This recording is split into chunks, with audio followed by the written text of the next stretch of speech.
자, 안녕하세요. 북선 카페 여러분. 자, 오늘은 저번 시간에 이어가지고 그 강서 신정 관련된 내용을 이제 시작을 해볼게요.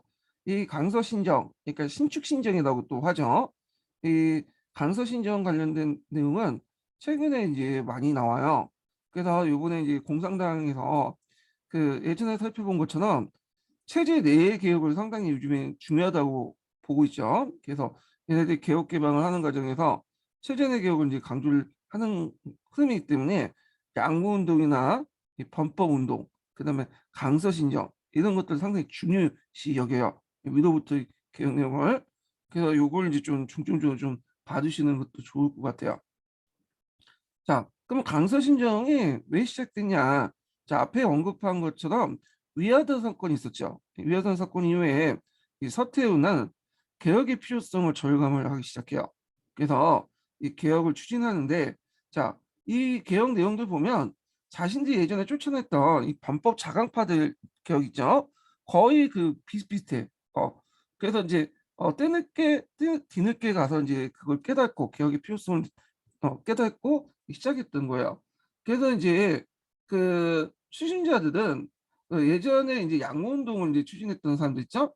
예, 그 사람들은 이제 장지돈이나 유근일 뭐 이런 지방장가들이 이제 어, 추진했고요. 그래서 성격은 입헌군주제를 제외하고 범법화 운동을 그대로 계승했다. 이렇게 보시면 돼요. 그래서 입헌군주제 관련된 내용은 없죠. 예, 물론 범법화도 없어요. 예, 그래서 하여튼 입헌군주제는 제외시켰는데 나중에 러일전쟁 이후에 일본에서 승리를 본 이 중국의 관리나 신사계층들이 이 입헌 요구를 하기 시작하면서 이런 청나라 정부도 이 입헌 그러니까 의회나 헌법을 이제 만들겠다고 이제 약속을 해놓고 이제 시작된 거고요. 처음에는 없었어요. 그 내용이요. 자, 그래서 이제 뭐 군사, 교육, 경제 전반적으로 개혁을 했고 예전에 이제 그 개혁 내용들이 예전에 기출문제 나왔던 거죠. 그래서 개혁 내용들 좀 파악을 해두시는 게 좋을 것 같아요. 자, 그러면 내용 한번 볼게요. 자, 의아단 운동에 참혹한 결과에 직면한 청주는 이 보수적인 배해 운동의 배해 운동은 열강을 중국에서 몰아낼 수 없다는 것을 뻔하게 깨달았다. 그래서 청주는 앞에서 살펴보았듯이 1901년 1월에 신식 개혁 정치, 신정을 하겠다고 방침을 세웠다. 이에 따라 중앙에서는 신식군대 창설 등을 중심하고 지방에서는 신식학교 설립, 산업진흥을 추진하기 시작했다. 자, 그래갖고 이제 있는데 그럼 내용을 한번 정리 좀 해볼게요. 여기서 신정의 내용 같은 경우에 정리를 좀 해보면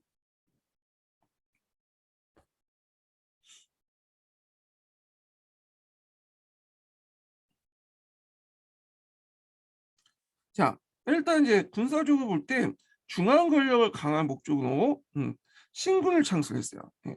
네, 신군 창설이 돼 있는데 이게 좀 용어상 좀 있는데 신군 창설도 있지만 정비라고 돼 있는 책도 있거든요. 엄밀히 말하면 정비가 맞아요. 예전에 신군 유권 있죠. 이 신군 유권을 확대시켰다 이렇게 보시면 돼요. 확대시켰다고. 예. 그래서 이제 내용이 있고 그 다음에 이제 군사학단과 군관을 양성을 했다.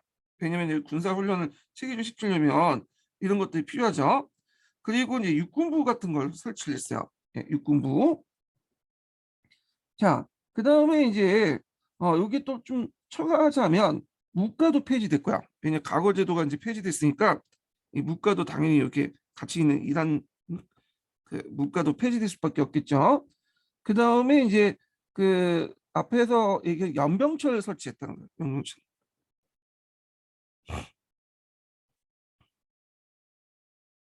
자, 연병철이라는 거는 뭐냐면 그 일종의 논사훈련소 같은 비슷한 훈련소를 이제 설치했다고 보시면 돼요. 그래서 여기는 왜 그러냐면 예전에 훈련소가 없었던 건 아니고 군대를 훈련시키려면 그 당시에는 각 지역별로 훈련을 시켰어요. 그러니까 이게 뭐냐면 처음부터 중앙정부가 이 개별 사령들 통제를 못하는 거야. 그 지역의 이제 군벌들, 실력자들에 비해서 그 뭐냐면 육성이 되니까 그 중앙에 영병청 같은 그런 논사훈련소 같은 훈련소를 만들어가지고 중앙에서 통제를 하는 목적으로 이렇게 이제 했고요. 그다음에 신군 정비하고 관련돼 갖고 36진을 이제 정비를 했죠.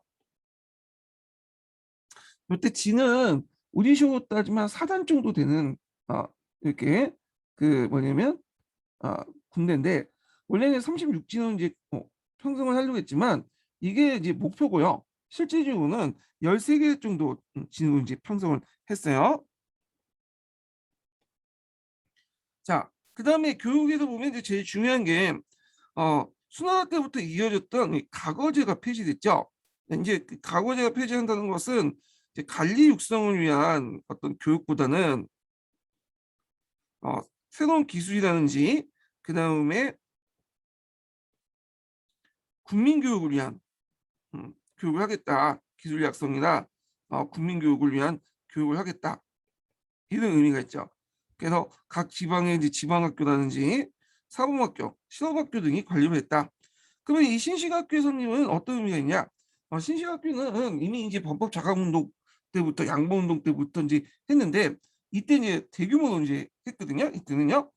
두 가지 의미가 있어요. 한이 중에도 나왔는데 첫 번째로는 새로운 지식인들이 형성됐다는 거죠. 그래서 예전에 지식이라는 것은 유교적 교양을 가지고 있는 지식인들이죠. 과거 준비를 위한 그런 것들인데 이제 근대적인 어떤 서양 학문을 무장한 새로운 지식인층으로 형성됐고 자 이런 것들이 나중에 이제 신해혁명이라든지 어떤 중국의 근대화의 어떤 뭐냐면 기틀을 마련해주는 그런 역할을 해줬다.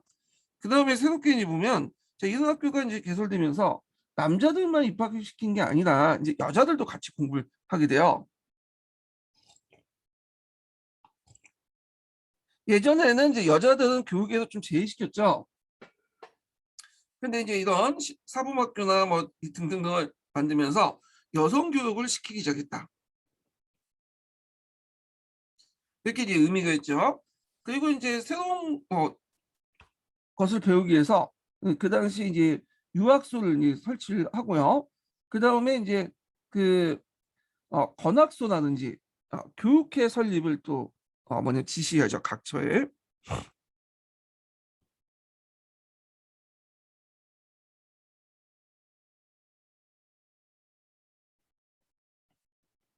그래서 이제 관학소 그러니까 이제 관학소는 학문을 권하는 위해서 이제 만든 기관, 교육회 같은 것들을 설립을 지지해줬다, 지원해줬다 이렇게 좀 보시면 돼요. 자, 경제적인 측면을 보면 그 당시 상부가 창설됐고 실업이 진흥됐고요. 상해와 회사상 성립이 장려됐고 이게 서양식 회사들이죠. 그리고 제도적 기반을 마련해서 상법을 설치했다. 예. 그래서 이제 이런 군사, 교육, 경제적인 측면을 이제 좀 보면 될 것 같고요. 자, 정치적인 측면 볼게요. 자, 정치적인 측면은 처음에는 이 정치적인 측면이 청조기에 빠져 있었어요. 근데 이제 신사층들이 요구해서 실시했는데 그 배경을 보면 그다음에 러일 전쟁에서 일본의 승리로 중국의 갈림이 신사계층 이포 운동을 추진한 거야. 왜냐면 러시아를 일본이 이겼던 이유는 러시아는 전제군 주제고 일본은 입헌군 주제다 이렇게 인식을 했어요. 그 일본이 입헌군 주제를 실시했으니까 러시아를 이길 수 있었다. 우리도 입헌군 주제를 실시하자 이렇게 이제 주장을 하게 되죠. 그럼 입헌군 주제를 실시하려면 뭐가 필요할까요? 두 가지가 있죠. 하나가 이제 헌법이고요. 그 다음에 의회가 있죠. 이 두 가지 요소를 갖춰야 돼요. 그래서 이제 주로 지방 신사층 계층으로 이제 주도를 했는데, 근데 여기에서 충돌이 나왔습니다 자, 떠밀려 가지고 이제 하여튼 뭐 입헌 개혁을 이제 하겠다고 약속을 했는데 청주 입장 때는 앞에서 언급했던 강서 신정의 방향이 중앙 집권 강화거든요. 그걸 통해서 이제 항제권을 강화시키려고 하는 건데 신사 계층들은 그런 의도가 없었어. 그래서 입헌 개혁 자체가 지방 국가적 어떤 지향성을 가지고 있어요. 어떤 정치 참여 확대. 그러다 보니까 청주의 방향하고 맞지가 않은 거죠. 예. 그래서 청주는 최대한 어떻게 하든 입헌 개혁을 일본처럼 정부가 주도도 해갖고 뭔가 정부의 어떤 중앙 권력 강화시키려고 하려고 했지만 신사계층은 그에 대해서 다른 생각을 갖고 있었고 당연히 이제 그거에 대한 반발이 있을 수밖에 없겠죠. 그래서 정부는 최대한 그걸 어떻게 늦춰보려고 이렇게 이제 했고, 그에 대해 신사기증 빨리빨리 하라고 지축을 했고, 이렇게 옥신각신하는 모습을 보이게 돼요. 그래서 이제 자문기관이었던 그 당시 자위국가 자정원을 설치하죠. 이 자위국가 자정원은 일종의 이제 뭐냐면 예비의회 정도의 성격을 갖고 있어요. 지방에서는 자위국, 그다음에 중앙에서는 자정원을 설치해서 이것이 이제 입헌파 신사들의 어떤 결집 역할을 했다. 그래서 지방자치원 쪽 입장에서 정치 참여를 보장했고, 그다음에 이제 헌법을 만들기 위해서 그 청나라 정부는 일본이 헌법을 만들기 전에 이토시로민을 유럽 각지에 파견해 갖고 조사를 해왔잖아요. 마찬가지로 이 사람들도 유럽과 일본 등에 현정 조사를 보내. 그리고 나서 흥정헌법 대강을 공부하죠. 요거 교과서에 있던 내용이죠. 흥정헌법 대강은 독일식 그 헌법을 바탕으로 한 거야.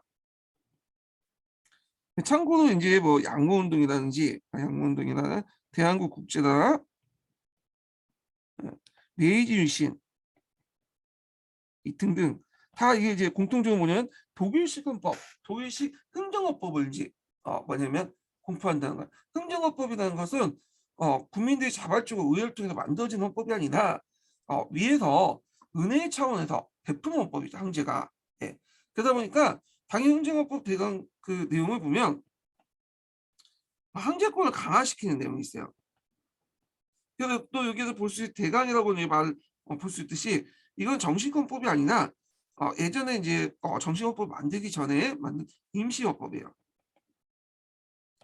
그래서 이제 중앙집권적 황제권 강화를 명시해 놓아서 지방자치를 주장한 신사층의 요구가 배치했고, 자, 그래서 이와 관련된 내용이 09년 기출문에 나왔다. 그리고 이제 각종 간제 기업들, 그래서 중앙의 11부나 총독과 숙무부채도 폐지 등 이런 식으로 해서 입헌을 추진하되 중앙 집권을 강화시키려는 청주의 입장이 반영이 됐고요. 그래서 이제 9년 동안 준비 기간을 통해서 지방자치나 재정 정리, 각종 법의 제정, 재판소 성립을 계획을 했다. 이렇게 좀 기억을 해두시고, 그런데 이제 이게 9년이니까 시간이 걸리잖아요. 빨리 설치해달라고 신사들 중심으로 해서 국회 청원 운동이네. 그래서 결국엔 청조도 약속에 했죠. 그 입헌 기간을 9년에서 6년 동안 단축을 하겠다. 책임 내각을 조직을 하겠다. 그래 놓고는 더 이상 이제 청원 운동을 불허했죠. 그런데 이제 그 강서재가 죽고 나서 그 당시 어린 송통제가 등장해. 네. 마지막 황제의 풀이가 등장하죠. 그러면 얘가 어릴 때 등장을 했기 때문에 정치는 누가 있냐? 그 송통제를 중심으로 한 친척들이 같이 했어. 네. 그래서 만주족이나 몽골족들로 막 구성이 됐어요. 친인척 관계로 구성된. 그러면서 이게 친기내각이 형성이 되고요. 자, 이런 것들이 신사계층의 실망을 일으켜서 나중에 신해혁명의 또 배경으로 작용했다. 이렇게 이제 보시면 될 것 같아요. 자, 그 밑에 이제 총괄 신장 시기 때 중앙정부 조직이 있으니까 좀 파악을 해두시고, 그러면 이제 한번 관련된 내용을 읽어보겠습니다. 계속.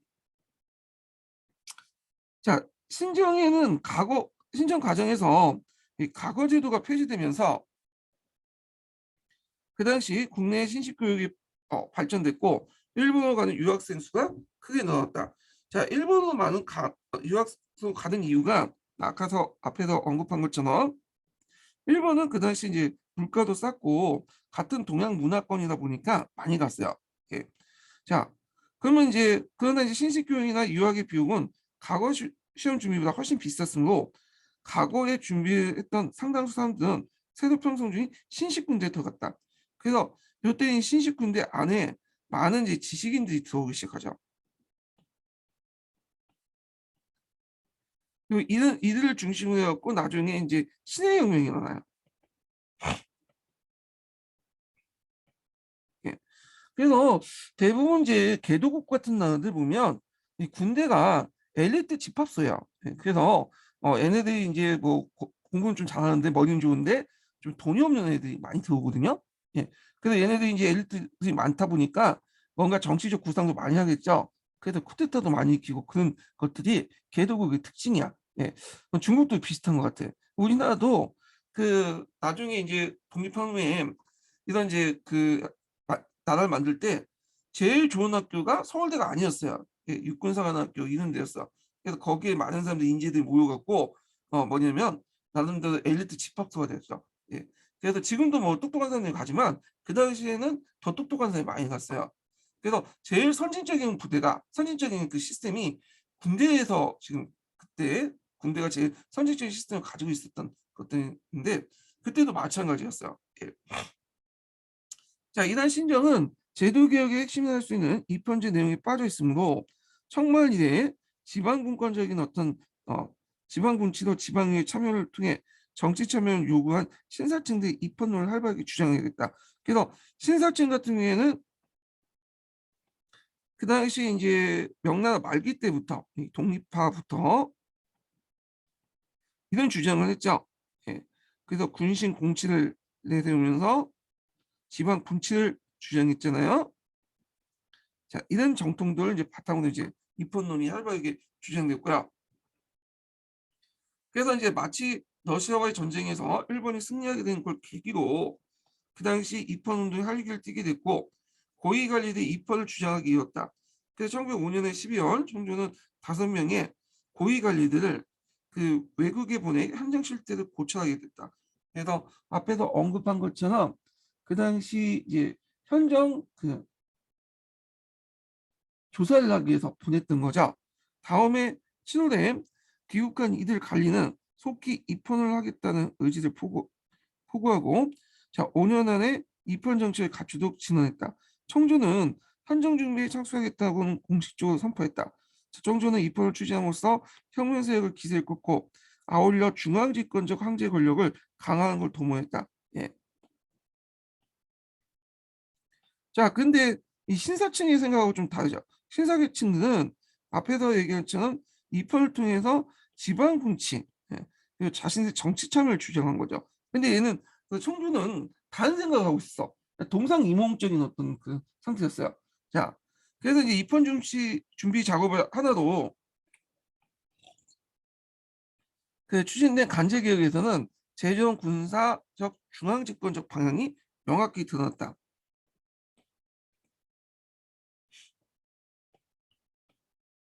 입헌 준비 방침에 따라 개설된 자해국 기능도 입헌파 신사들이 생각했던 지방자치와는 거리가 먼 곳으로 지방행정의 자문기구증도 격화되었다. 자, 1908년에 청조가 9년 뒤에 국회 개설을 골자로 하는 미래 입헌 대강을 발표하자 청주의 입헌 의도가 분명해졌다. 자, 이에 따라 형법은 황제가 가지고 있는 권한을 지금까지 가지고 있었던 권한 있죠. 이걸 명문화시키는 거죠. 네. 그래서 이렇게 이제 도구가 터졌다. 그래서 군주권을 확고하게 해주는 헌법을 국회도 없는 상태에서 위에서 하사한 형태로 제정된 것은 입헌파 신사들의 어떤 정치 참여 요구와 배치하는 것이었다. 이거는 이제 앞에서 얘기한 뭐와 관련된 거야? 흥정헌법 대강이야.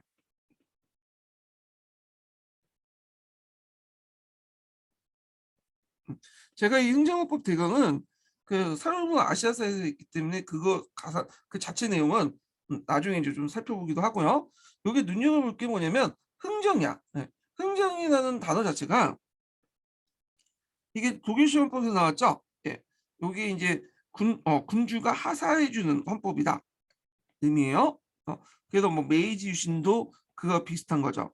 그 내용을 보면 이 행정법 대강이 메이지 유신하고 비슷비슷한 것도 많아요. 뭐 만세일기란 말도 그렇고. 자, 그래야 이제 입헌법 신사들은 1910년에 자유국을 중심으로 국회 1년 내에 속히 개설하고 책임 내각제를 실시한 청운동을 했다. 이 국회 청운동을 이제 펼치게 되죠. 자, 그에 대해서 이제 이들의 움직임에 고위 지방관들, 대개 이제 한인 신사층들이죠. 이들도. 자, 이들이 동조하게 되자 청주는 헌정 준비 기간을 3년 단축해. 그러니까 9년에서 처음에 약속을 했는데 3년이면 6년이죠. 그래서 이제 1913년 헌법 반포와 국회 개설하겠다고 약속했다. 그래서 동시에 천원단체들의 탄압을 해산시켰다. 자, 이에 급진적인 입헌파 신사들은 입헌으로부터 혁명을 기우기 시작했다. 그래서 이제 나중에 신해 혁명이 일어날 때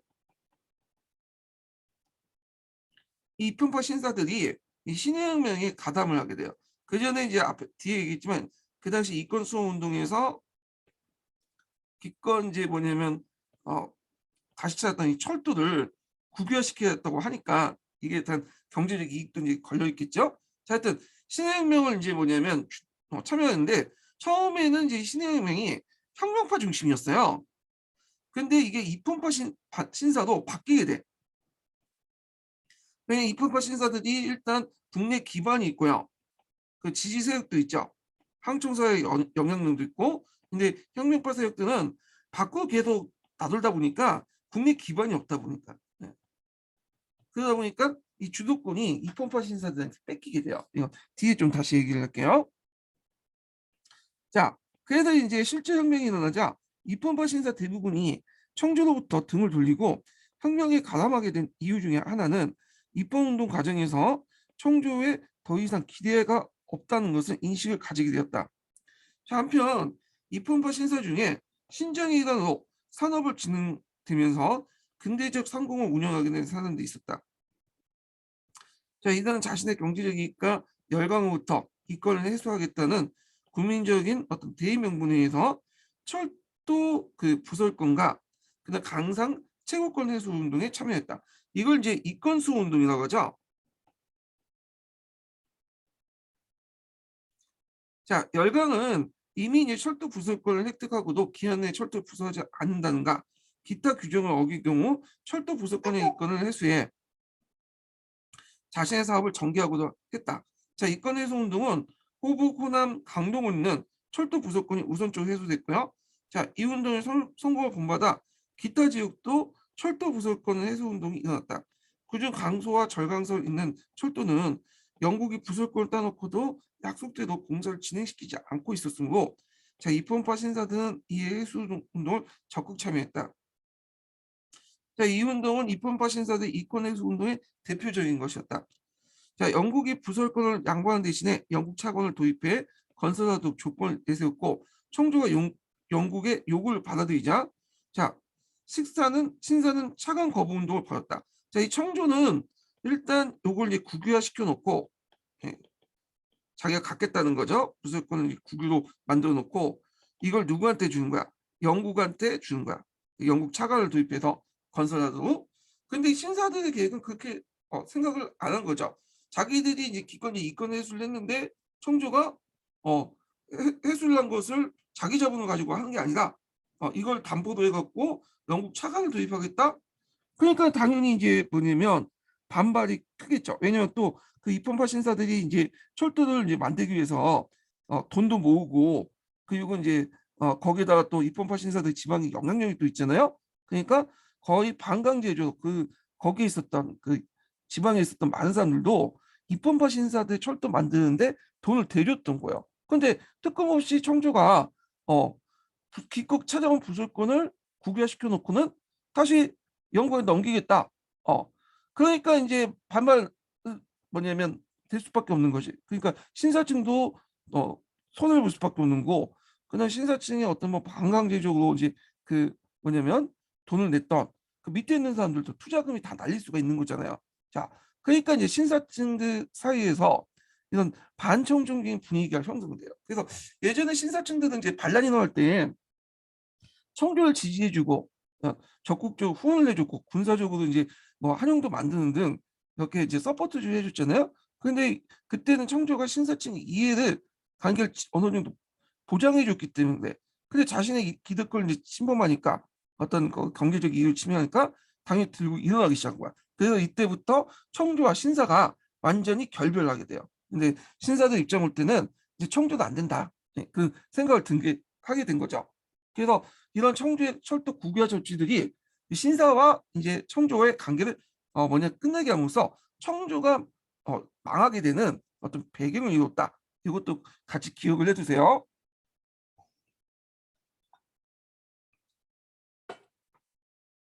자, 청조가 입헌파 신사로서 이제 이 운동의 중심 인물이었던 사람을 철도회사 사장직에 사임시키고 하자 절강성의 신사층과 청조 사이는 감정 대입이 생겨 반청적 분위기가 고조되었다. 자, 신정과 입헌의 추진이 한참 진행됐던 1909년에 강서재와 서태후가 죽고 동시에 죽었어요. 얘네들이. 예. 이 강서재는 이제 유폐당하고 있었는데 이 당시 이제 서태후가 꼭꼭 할 때 강서재를 죽었거든요. 그래서 그리고 나서 서태후가 죽었어.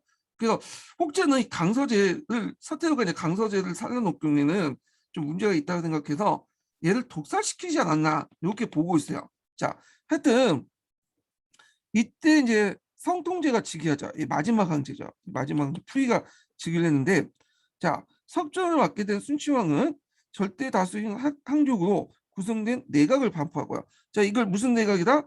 친기 내각이라고 해요. 자, 친기라는 말은 뭐냐면 황제를 중심으로 했고 왕을 중심으로 해서 5대까지 범위에 있는 친척들을 친기라고 했어요. 예전에. 어. 그래서 보통 이제 이런 친척들은 뭐 중국이나 우리나라 마찬가지로 이런 게 있죠. 종친불사라는 원칙이 있어요.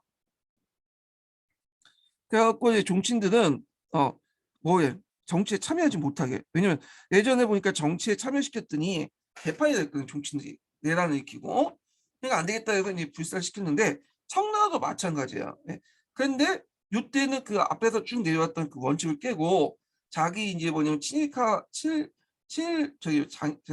자기 친인척을 중심으로 해갖고 구성이 됐어. 그래서 항종내각, 그러니까 친기내각을 보면 그 대부분이 만주족이나 아니면 몽골족들이야. 이 몽골족들은 그 만주족과 이제 통혼권이 형성됐다고 했죠. 인척 관계가 형성됐던 그런 사람들로 구성이 됐으니까.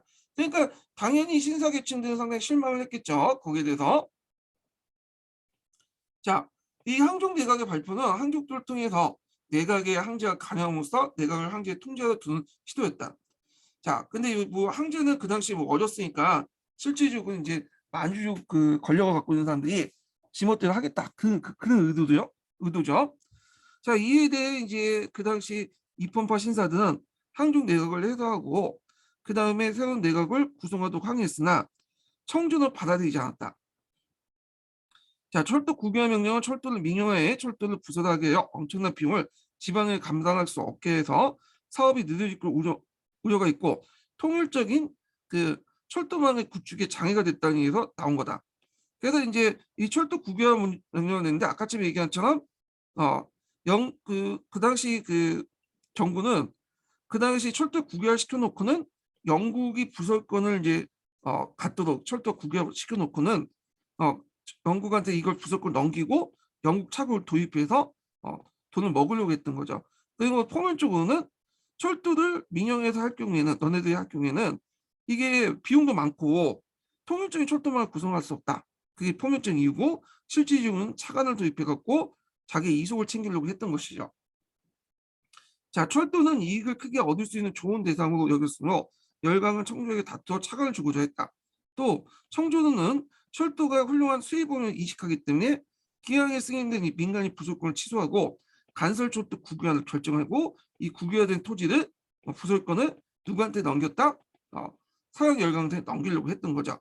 자, 이권해소 운동을 통해서 국민주권주의 명분하에 철도 부속권을 되찾은 경험을 한 저기 있는 신사층과 상인들이 조종이 열강의 자본을 빌려 철도를 건설하겠다는 국유화 받침에 맹렬히 반대했다.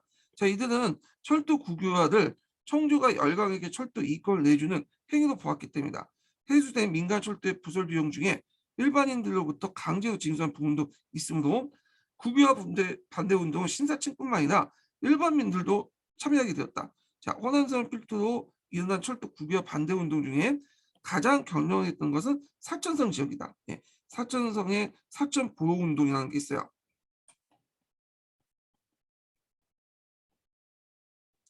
그리고 여기에서 이제 중심으로 하고 폭동이 일어났죠. 예, 사천 폭동. 그래서 이 사천 폭동을 진압하기 위해서 그 당시 이제 그 무안에 그 옆 동네요. 예, 그 무안은 이제 그 호북성의 이제 성도인데 그 무안에 신군이 주둔을 하고 있었어.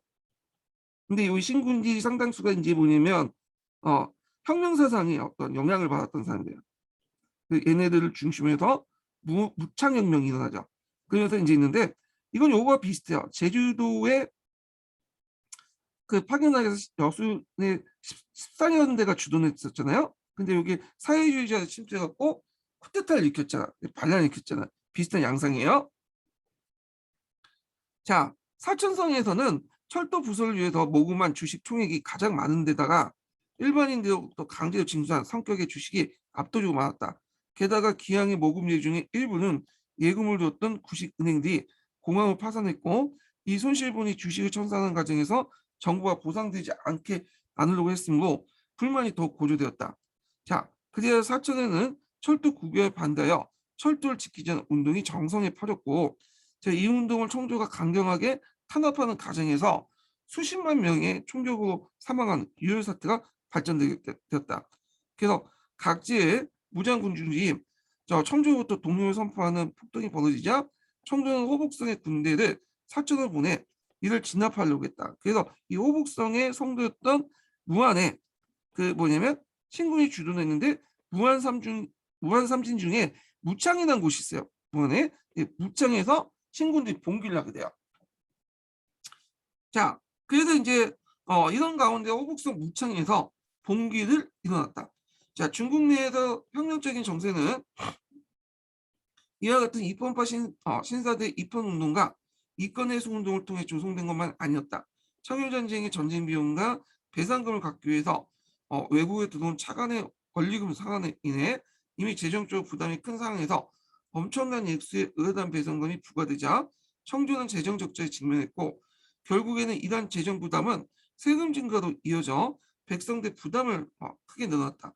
신정을 선포한 이후 개혁을 추진하기 위해서 비용을 필요하게 되어 백성들에게 새로운 형태의 세액을 부과되었으므로 일반민들은 신정이 당장 경제적 고통을 그것밖에 여기지 않게 됐다. 여러 가지 명목의 잡다한 세금 징수 및 기타 사회경제 요인으로 청주 말기에는 소장로 반대 투쟁, 미국 약탈 폭동, 군주인 백성들 폭동, 신정 반대와 학교 파괴 운동, 반기독교 청주 파동을 내던 폭동 등이 하층민중 같은 종류의 여러 폭동이 일어났고, 자, 이런 같은 민중 폭동은 그 자체가 혁명을 목표로 한 것은 아니었지만 혁명적 분위기를 고조시킨 데 일조했다. 이렇게 있고요. 자, 그래서 이제 이렇게 한번 봤는데 제가 이제 이거 읽다가 좀 거꾸로 읽은 것 같아. 그 앞에 신정 내용을 이제 읽고 나서 이거 부분을 읽어야 되는데 신정 내용을 좀 읽고 좀 할게요. 예. 자, 일단은 몇 페이지 펴보시냐면요. 여기 신정 내용이 정치적 관련된 내용들만 좀 있고 앞에 부분은 잠깐 설명하고 있는데 잠깐만요. 이게 몇 페이지야?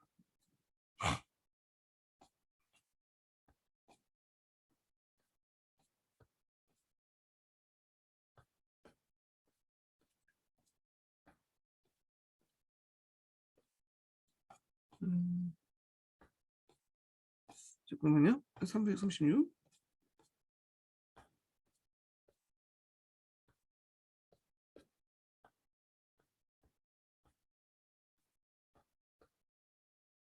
이거는 동계에서 읽어야 되겠네요.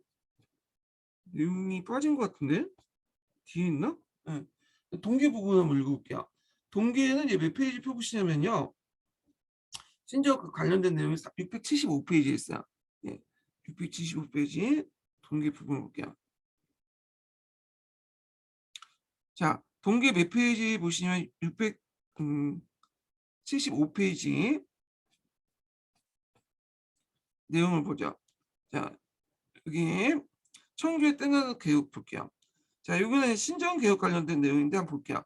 청주가 위화당 운동으로 열강에게 무참하게 짓밟히자 서태후를 비롯한 보수 세력들은 서양의 군사를 신감하고 이에 외국의 장점을 취하고 중국의 단점을 고쳐서 부강을 깨하는 때늦은 개혁과 함께 신정을 선포했다. 자, 신정의 추진자들은 이 원색의 유곤일 장지동의 지방장관을 주축으로 이제 이루어졌고요.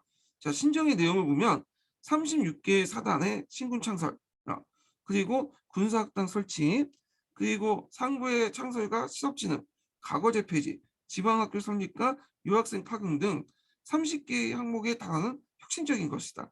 자, 이러한 개혁은 이미 범법화 위해서 추진되었는데 100일 천하로 끝났으므로 그때의 개혁들은 많이 본따고 있었다. 그러니까 앞에서 말한 것처럼 범법화 개혁 내용을 그대로 따랐다 이렇게 보시면 돼요. 그래서 이제 1905년에 치도돼 청조는 현정 신찰단을 북미와 일본에 파견하고 이듬해 앞으로 9년 후에 입헌군주를 실시할 것을 선포했다. 그래서 1908년에 장관 등이 그 조속히 입헌제 실시를 청원하자 청조는 각성의 민의를 대변하는 자위국을 중앙에는 자정원을 발족시켰다. 그런데 1908년에 10월에 50년간 실권을 장악하고 청조국의 정치 혼란을 몰아넣었던 서태후와 강서재가 거의 같은 시기에 사망했다. 자, 그리고 2살 된 부이가 이제 즉위되니 그 이가 중국 역사상 마지막 왕제 성통지다 이렇게 있고요. 그 다음에 그 밑에 이제 볼게요. 자, 이러한 때는 신정 개혁 추진은 의회의 충격을 중국 사회에 주게 되었으니 낡은 사회 구조의 변화를 가속하여 신해혁명과 청조 멸망이라는 역사적 전개 계기가 되었다. 자, 정치 군사적으로는 북양 6개 사단의 창설로 북양군을 이끄는 원세계의 지위가 강화됐고 북양군을 배경으로 한 막강 원세계 군번의 등장을 가져왔고 이것은 결국 청조 멸망을 원인이 되었다. 원세가 나중에 배신을 때리죠. 예. 그리고 또 개혁을 추진하기 위해서 재원은 대부분 신선 세금이나 종래 세금을 올리는 중세로 이제 충당됐는데 앞에서 말한 것처럼 이런 부과된 세금들이 대부분 농민들이 부과됐어. 그래서 온갖 이상한 잡세들이 이제 부과됐는데 이걸 뭐라고 부르냐면 가연잡세라고요. 그래서 이런 부과된 세금을 가연잡세라고 하여 전부는 물론이고 각종 상품의 유통 과정에서 임의로 징수했는데 그렇지 않아도 외국 상품의 유입으로 파산된 직면한 농민, 상인, 수공업자, 노동자가 수탈의 대상이 되었다. 그러니까 그러므로 이들은 청주에 대해 등을 돌리고 적극적인 반세 투쟁을 전개하면서 청주 타도에 나서게 되었다. 더욱이 과거제도의 폐지와 신식학교 설립 등 그리고 다수의 유학생의 파견으로 정통적인 독서인 사대부 계층과는 의식구조가 전혀 다른 새로운 지식계층이 탄생했는데 이들이야말로 근대적 시민계층으로 봉건 청주에 타도하는 성공으로서 혁명운동의 기수가 되었다. 그래서 이 신해영 그 강서신정의 영향 관련된 내용이야.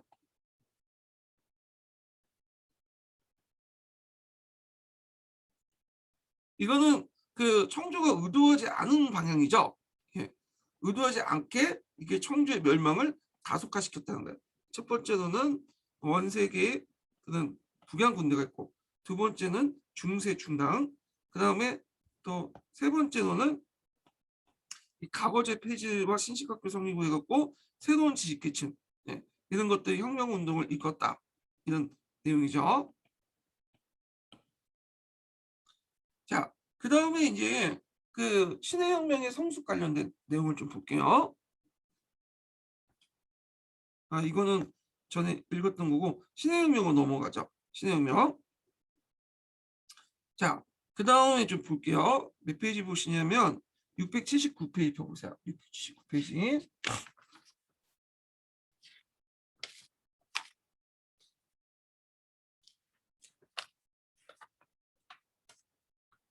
자, 신해혁명 그가 이제 청주의 멸망을 보죠.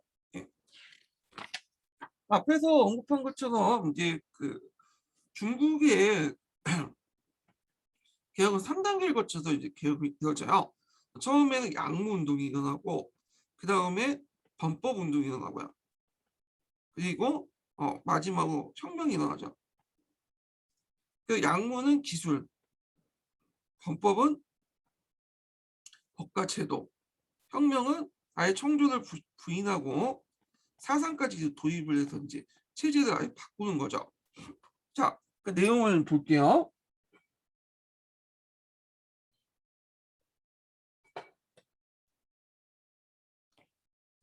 자, 앞에서 얘기한 청조는 1911년 안팎과 과해지는 개혁의 압력을 극복하고 완전을 깨할 목적으로 새로운 내각을 발족했죠.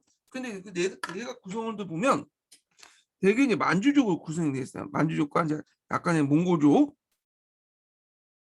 구성이 되는데, 자, 그래서 만주 한족 8명과 몽고 귀족 1명을 짜여져 있는데 관료 대부분 한족과 귀족 독점했으므로 이걸 신귀족 내각, 친기 내각이라고 하죠. 자, 이런 내각의 성립은 그 당시 개혁을 원하는 지식인들의 절망감을 주었다.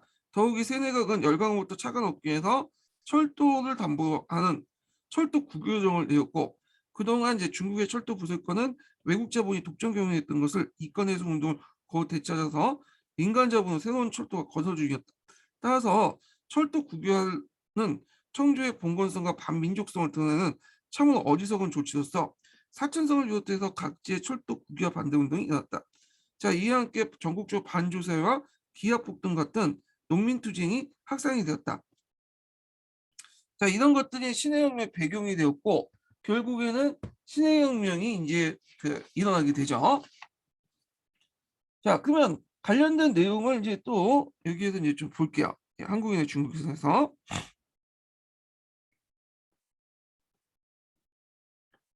자, 공화혁명의 전개를 볼게요. 1911년 10월 10일, 요 11년 10월 10일인데 중국인들은 요걸 상당히 뭐냐면 강조하죠. 대만에서는 요 날이 무슨 날이냐면 중국에는 쌍십절이라고 해요.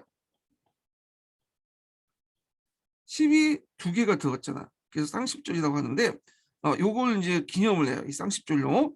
여기가 이제 신해혁명이 일어나는 어떤 계기가 됐던 날짜죠. 무창혁명이 일어났던. 호북성의 중심 도시였던 무창에서 이 무창은 무안에 이제 보면 무안 삼진이 있어요. 무안이 크게 이제 근데 이 무안은 요번에 이제 우한이죠 우한. 우한 바이러스 해갖고 이제 코로나가 이제 일어난 지금 곳인데 여기가 당연히 커요. 지금 인구만 해도 1,200만만 서울보다 훨씬 더 크고 근데 무안 삼진이 있어. 무안은 크게 세 개 지구로 나오는데 항구, 한양, 무창이 있어요. 이 무창에 이제 거주했던 이 신군들이 봉기를 했어. 그래서 앞에 이제 이 신군들은 어디에 착출되려고 했죠? 사천에 있는 폭동에 진압하려고 착출하고 이제 착출해서 이제 그냥 기다리고 있었는데 여기에서 이제 일어나기 시작한 거야. 예. 자, 그래서 이제 이때 주로 이제 신군은 안에 누가 이제 들어오게 되냐면 혁명파 사람들이 많이 들어왔어. 특히 이제 문학사나 공진회 같은 단체들이 들어와서 그 당시 신군들을 포섭하고 교육시켰거든요. 예. 그래서 그 당시 이제 있는데 문학사나 공진회는 호북 지역의 이제 혁명 단체예요. 그래서 신군에게 혁명사상을 전파를 했어요. 그래서 거기에 자극을 받아갖고 이제 더 일어나게 됐던 거죠. 예. 자, 그 다음에 이제 내용을 좀 보면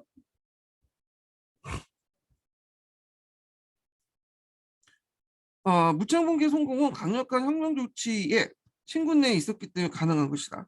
그래서 부침을 거듭했던 다수의 혁명단체가 문학사와 공진에도 기결되어 신군을 주요 대상으로 삼고 활동을 했다.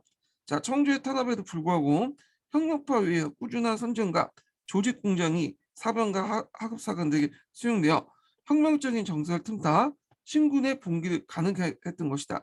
자, 무창의 성공에 이어서 11월 12일 날 11일과 12일 날 인근의 한양과 항구에서 봉기를 일으켜 봉기를 일으킨 신군에 장악했다.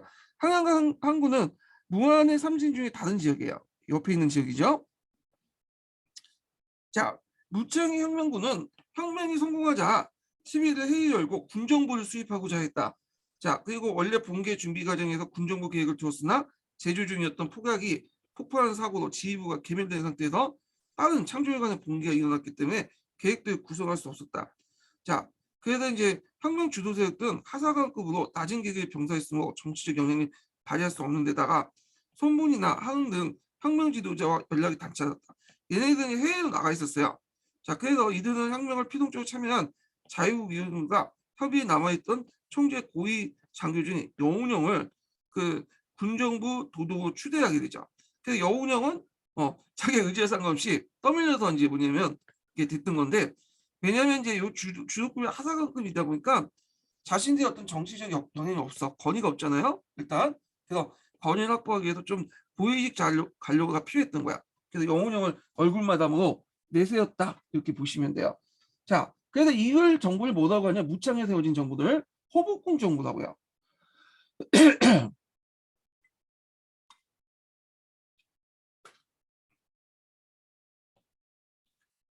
그래서 요때 이제 호국군 정부가 세워졌다. 자, 호국군의 정부 수립 관련된 내용이 이제 기출문에 나왔죠. 예.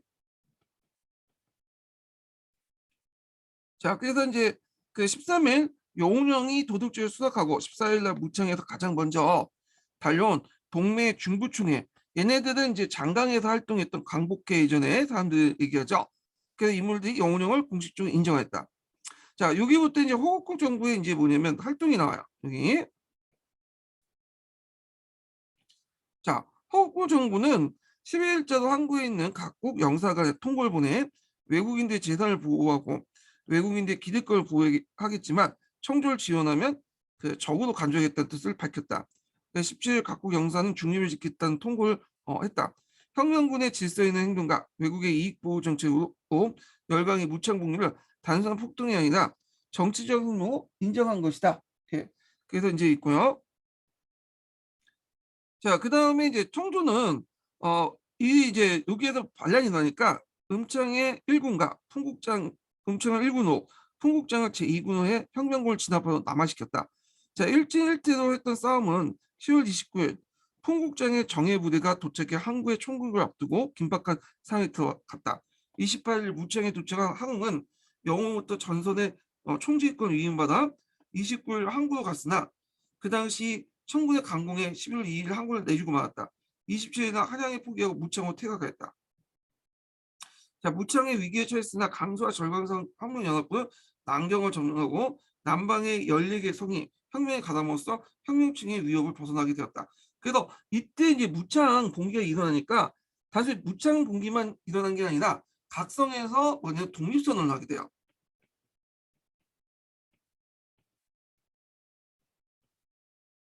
그러면서 그 당시 이제 20개 성이 있거든요. 20개 성이 있고 그 중에 이제 17개 성을 이제 이 혁명 세력들이 장악을 하게 되죠. 각 그러면서 독립선언을 하게 되는데 특히 이 17개 성 중에 제일 적극적인 성들이 뭐냐 강남 지역에 몰려 있었어. 네. 그래서 강남 지역의 남방의 14개 성들은 그 뭐냐면 거기에 이제 혁명의 군대를 파견하고 직접적으로 가담하게 돼요. 17개 중에 강남의 주둔이 남방의 14개 성을 여기서 얘기를 한 거예요. 자, 그 호북에 뒤이어 이제 청주부터 독립하기 위해 혁명에 가담한 남방의 각성의 혁명 난상은 조금씩 달렸겠지만 대부분은 이pon파들이 주도권을 장악하죠. 예. 이pon파 권력의 중추를 차지했던 경우가 많았다. 이를테면 호북이나 섬서에서는 신군 사병을 봉기했으나 봉기 후 유력한 지도자가 없어서 권력이 이pon파나 구세력으로 넘어갔고 또 호남과 기주에서는 혁명파 지도 아래 대중봉기가 일어났으며 이pon파 구세력이 반격해 권력을 타치했다. 강서의 경우에는 대중적 봉기 앞두고 이pon파가 청조관리에게 강요해 독립을 선포하고 권력을 장악하는 일이 있었다. 신군이 거사 권력을 장악한 운남도 거의 같은 경우에는 오히려 소수였다. 그래서 대부분은 혁명파보다는 이pon파 쪽으로 넘어갔다는 거죠. 혁명파가 주도했지만 이pon파 넘어갔는데 그 이유가 이제 앞에서 얘기한 것처럼 이pon파 자체나 신사계층이 그 안에 주도적인 어떤 토착세이기 때문에 얘네들이 그 지역에 어떤 세력권을 가지고 있기 때문에 그렇고 예전에 또 앞에 있었던 그 여러 가지 민중들의 폭동도 있었죠. 예를 들어 반조세 운동 같은 거 있죠. 예. 그때 신사층들이 같이 했어.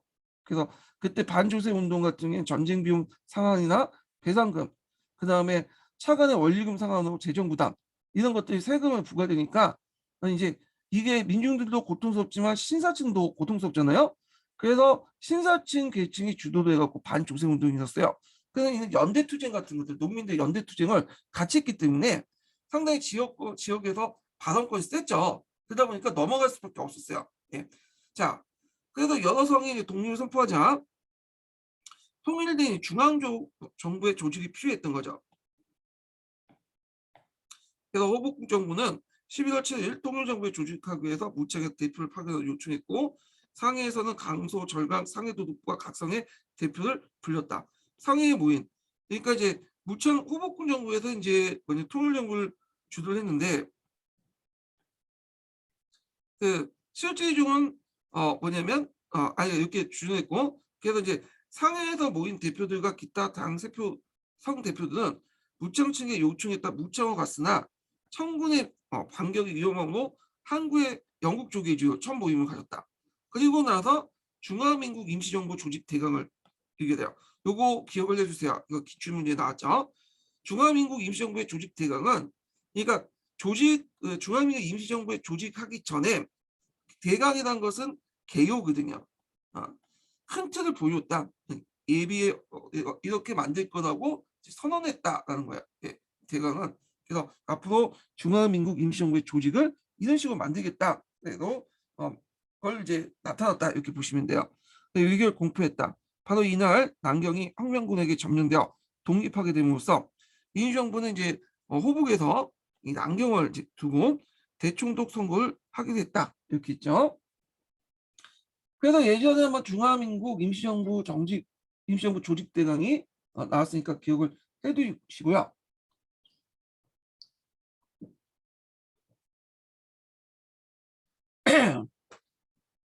자, 근데 이제 이 과정에서 무슨 논의가 있었냐면 그 임시정부 조직에 대해서 어떻게 할 것인가 가지고 논의가 일어났어요. 그래서 이제 앞으로 임시정부의 조직을 어떻게 이제 조직을 할 것인가 이렇게 일어났는데 여기에서 무창 세력하고 상해에 있는 세력들이 좀 갈등이 있었어. 이 무창 세력들은 그 당시 중앙 집권을 강화시키자. 그래서 이런 중앙 집권적 강화 내용을 이제 했고요. 그리고 또 이에 반해 상해는 그 미국식 제도를 구상을 한 거야. 미국식 제도. 그래서 각 그 성별로 도독 있죠. 각 성의 도독부 대표들 연합회를 구성하자. 그러니까 각 성의 도독부 대표 연합회를 구성하자는 거예요.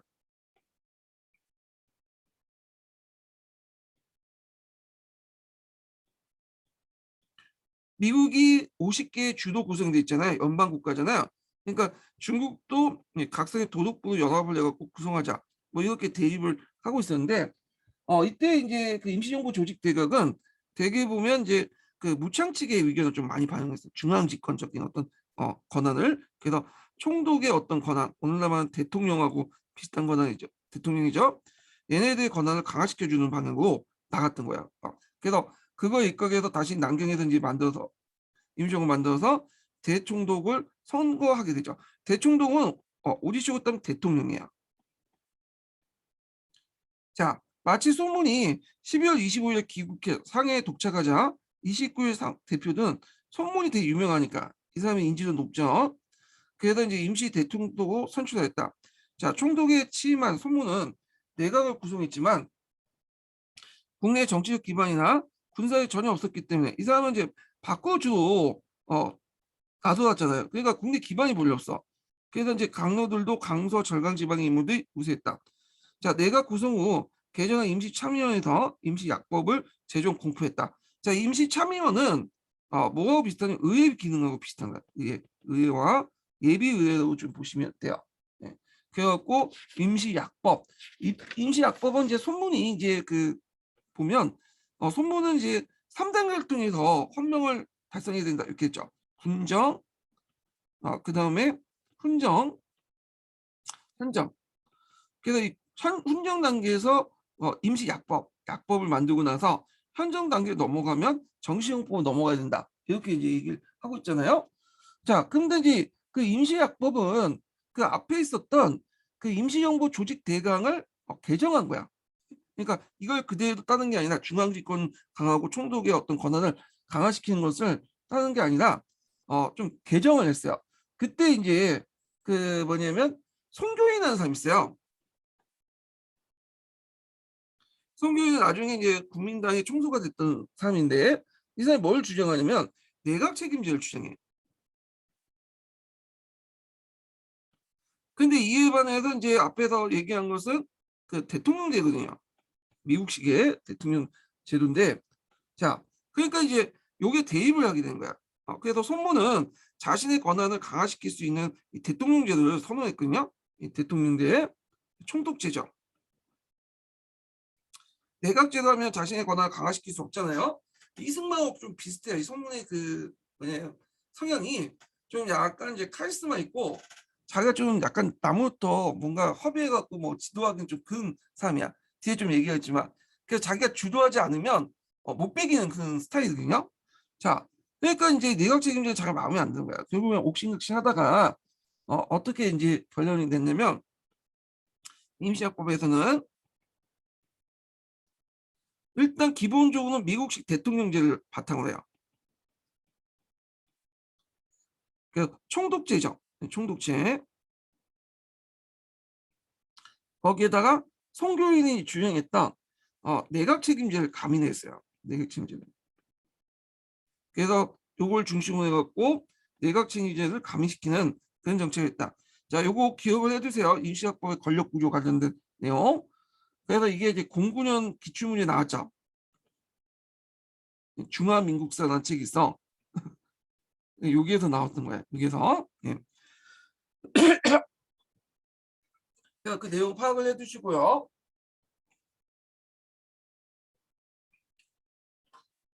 자, 그는 재정 공포했다. 그러나 이제 송문의 임시정부는 출발부터 임시적인 것이 아니었다. 청주의 정권을 이인받은 원세기가 하의를 제안했고, 자, 요게 좀 눈여볼 게 청주하고 이제 원세기의 관계인데, 이 청주가 이제 앞에서 언급한 친기내각을 이제 구성했다고 했잖아요. 자, 친기내각을 구성하니까 이 원세기가 좀 걸림돌이 된 거예요. 원세기가 신군을 장악하고 있었어요, 그 당시에. 그래서 이제 얘들을 좀 약간 좀 견제하는 차원에서 원세계의 모든 그 신군의 그 총사관직을 다 해임을 시켜버렸어. 그래서 원세계는 이제 물러나서 그 시골에서 낚시하면서 지내고 있었던 거죠. 근데 그때 이제 신해혁명이 일어나는 거야. 근데 이제 이 신해혁명이 일어나니까 이제 신군을 파견해서 그러니까 신군이라는 여기에서 신군은 북경에 있는 그 군대죠. 그걸 파견해서 진압을 하려고 했는데 이게 잘 안 됐죠. 왜냐면 이 원세가 뒤에서 영향력을 행사했어요. 북양 군벌들. 예. 그래서 원세계가 쫄다고 있기 때문에 청조 입장 때는 마음에 들진 않았지만 원세계를 다시 총사령관으로 신군 그 총사령관 북경에 있는 그 신군의 총사령관으로 다시 복위를 시켰던 거죠. 근데 원세계 복위하고 나서 이제 청조부터 진압 명령을 받았는데 원세계 입장 올 때는 이 청조를 믿을 수가 없는 거야.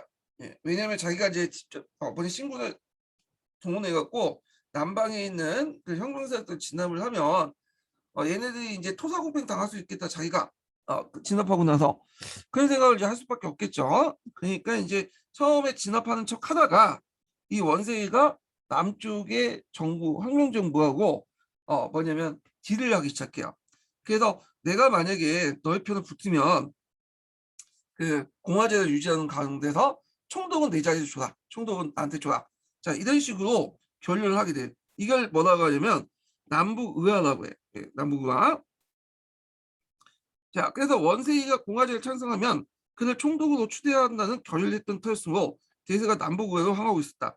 게다가 이제 국내 아무런 기반이었던 소문은 적자를 면치 못하고는 남경 정부의 재정 상태 보아도 남북의회, 그러니까 원세계 합작해서 권력을 장악하는 그걸 대세를 거스르고 계속적인 전쟁을 통해 혁명 왕수를 주장할 수 있는 처지를 못했다. 자, 무창봉기가 성공하자 청조가 진압군으로 내려봤던 은창 시하에 제1군이 대기시킨 1군이나 대기시킨 풍국장 2군은 모두 원세기가 오랫동안 양성했던 장교들이죠. 장교들 지휘하에 있었고 그래서 이제 군사 정치적 대권을 장악하고 있던 한인갈 원세기는 2년 전 숙지왕의 섭정을 맡아 한국 중심의 집권화를 도모하는데 걸림돌이 여겨져 강제로 발병, 침해하는 명목으로 고향을 돌아가는 청을 받고 북경에서 쫓겨나게 됐다. 자, 청조는 혁명 진압군의 장교에게 막강한 영향을 가지고 있고 원료 황족과도 긴밀한 관계를 유지하고 있으며 열강대의 신임을 얻고 있는 그 원세기를 기용해 그 난국을 대체할 수밖에 없었고 14일 청조는 원세기를 호강총독 임명했다. 그러나 정치 군사 대권을 장악하고 있던 원세기는 발병이 다 낫지 않는다는 일을 거절했고 그러는 동안 음창의 진압군이 성과를 올리지 못한 반면에 호남 성서 강서가 독립을 선언하고 혁명의 기운이 하북지방에 옮겨올 기미를 보이자 청조는 원세기를 흠차 대신을 임명하여 토불군 정권을 장악하게 했다. 자, 원색의 요청에 따라 1군은 풍국장, 2군은 당기석 시야에 들어가게 됐고 전황은 조금씩 청군에 유의해져 29일 풍국장이 항구에 도착했을 때 이미 잠깐만요. 지금 강의도 중이야.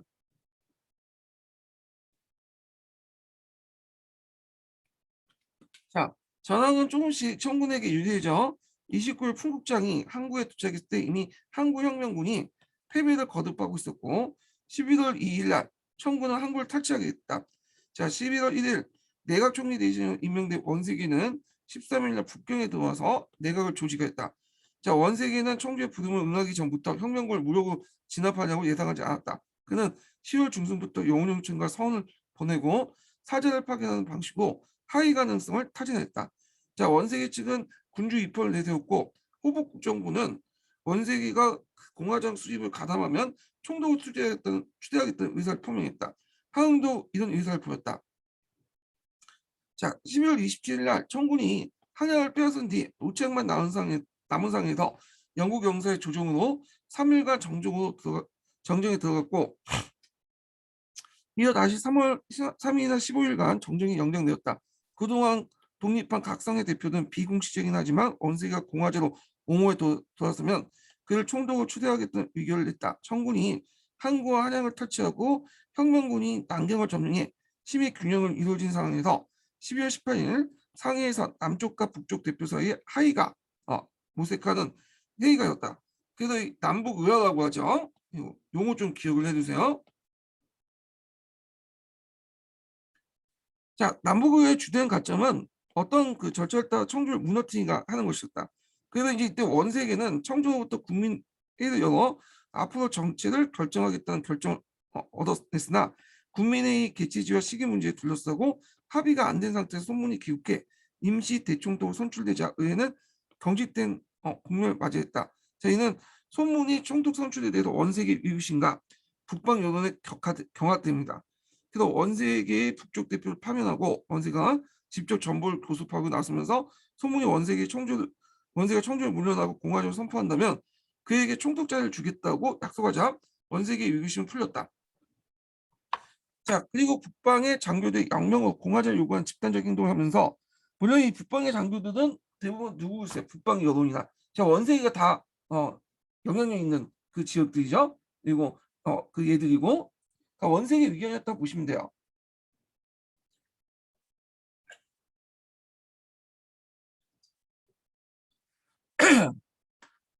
자, 그래서 이제 영명으로 공화제를 요구하는 집단적인 행동을 하면서 조종의 강경론이 수그러졌다. 자, 청주는 공화정을 선포할 준비를 하도록 내각이 지시하고 원세기의 정권을 주어 남방지의 퇴위 조건을 협상했다. 왜냐하면 청주 입장일 때는 어쩔 수 없어요. 원세기가 군사권을 강화하고 있었는데 다 장하고 있는데 원세기가 혁명권 쪽으로 붙었거든. 그러니까 어쩔 수 없이 이제 그 상을 인정하고 그다음에 후에 퇴위를 하고 공화정 넘어가는 그런 준비를 했겠죠. 예, 이거 좀 기억을 해두시고요. 그런데 이제 원세기가 이제 혁명파에 가담 대신에 이제 대통령을 취임했잖아요. 근데 그때 혁명파하고 두 가지 약속을 했어요. 첫 번째 약속은 뭐냐면 그 당시 이제 소문이 사임하고 대신에 임시정부를 그러니까 소문이 사임하고 대통령직을 원색에 넘기는 대신에 임시정부의 위치를 남경으로 이렇게 하자 수도를 이렇게 약속을 했고 두 번째로는 임시약법을 준수해 주겠다. 앞에 임시약법을 만들었잖아요. 그 임시약법에 보면 이제 내각 책임자 요소가 이제 들어갔던 이유가 송교인의 주장도 있겠지만 그 당시에 이제 보니까 상을 보니까 그 총독 자리가 그 당시 그 원색이가 될 거라고 이제 생각을 한 거야. 그러니까 원색을 견제할 필요가 있겠잖아. 그러니까 이건 내각 책임자 요소가 이때 들어간 이유도 있어요. 자, 그 임시약법을 계속 고수하겠다 이렇게 약속을 했는데 둘 다 안 지켜졌죠. 예, 원색이가 남경에 가려는 포지션만 취했고 시주는 북경에 계속 있었죠. 북경에서 반란이 일어나니까 거의 그것도 조작된 반란이죠. 반란이 일어나니까 북경을 지켜야 된다 하면서 남경에 임시를 두지 않았고요. 그 다음에 임시약법도 이 내각 책임자 요소 때문에 좀 약간 그렇죠. 그래서 이제 다시 개정을 해버렸어. 얘가. 그래서 둘 다 안 지켜졌어요. 둘 다. 예. 자, 그래서 이제 이렇게 이제 했는데 그러면 이제 계속 읽어볼게요. 그러니까 2월 초부터 퇴위 조건을 둘러싸고談판이 계속돼요. 황제 퇴위 후에 그 우대 조건이 확정되자 2월 12일 날 청의 마지막 황제였던 송통제가 퇴위했다. 소문에 약속대로 사직서를 제출하고 원세계를 후임 총독으로 청구했고 참의원에서 원세계가 새로 임시 대총독으로 선출되었다. 자, 소문은 사직서를 내면서 임시정부의 소재지를 남경을 해야 된다는 조건을 붙었는데 그것은 원세계가 그의 세력 기반을 원세계를 그의 세력 기반을 떼어놓으려는 생각이었다. 자, 원세계는 임시정부가 그 단결 결정되면 북방의 질서 운란이 우려되고 열강도 수도의 북경을 듣고 원한다면 이를 거부했다. 자, 남방의 대표단이 원세계 남하를 환영하는 사절단을 구성해 북경에 가서 원세계 남하를 촉구하는 중 북경과 청진 일대에서 봉급집을 요구하는 병사의 폭동이 나자 질서가 크게 문란해졌다. 이에 사절단은 손문에게 남경 수도 주장을 포기하도록 권고했고 참의원도 원세계가 북경을 침입할 것을 허가하기도 했다. 그래서 이제 3월 10일 날 원세계가 북경에 정식으로 중화민국 2대 임시정부로 취임했다. 이렇게 있고요. 그 다음에 이제 여기에서 이제 그 내용을 보면 이렇게 해서 신해영과 관련된 내용을 이제 봤고 그리고 이제 요 관련된 내용 중에 동계 관련된 내용을 좀 볼게요. 동계. 자, 동계 관련된 내용에서는 이제 주로 신해명의 의, 그다음에 원세계 관련된 내용이 좀 있어요. 예. 그래서 이제 내용이 있는데 요거는 좀 쉬었다 갈까요? 예. 그 시기 전에 첫 번째 인증번호 알려드릴게요. 첫 번째 인증번호는 77번입니다. 예, 첫 번째 인증번호는 77번입니다.